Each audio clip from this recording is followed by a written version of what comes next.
Hey folks, I'm sure you've heard of restaurants that serve never-ending shrimp. Well, I have something else that's never-ending, and that's never-ending green onions. I planted these guys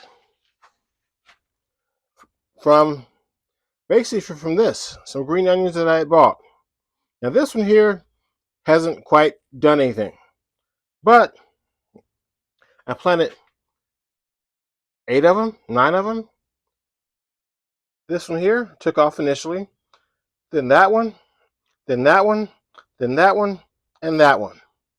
And I'm not sure if this one here is completely done, or this one here. But all these were green onions that I gotten from the grocery store. I ate the green onions, planted them, and now I have never-ending onions. These guys will last you year after year after year. And this one here was another one that I started years ago, and it's given me onions for about 2 years now. And if you take a look at this here, this is the seed ball. I'm not going to bother saving the seeds this time because I have never-ending green onions. Give it a shot. It is so easy. Just take your onion ball or your onion root, stick it in some dirt, keep it watered, and just give it some patience. Like I said, this one came up initially after about maybe 2 weeks, 3 weeks. I thought these here weren't going to do anything.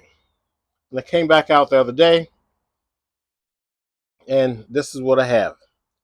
This here was really surprising because I thought maybe I wasn't watering them enough. I thought maybe those roots weren't good, but they had all looked the same when I initially planted them. So if you want never-ending green onions, free food, yeah, give this a try. You can do it in your garden. You can do it in the greenhouse. You can do it on your deck. Might even be able to do it indoors.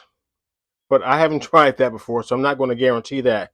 But this absolutely works. So give it a shot. Free food, an easy way to get success in the garden. So let's get out there and get a little dirty.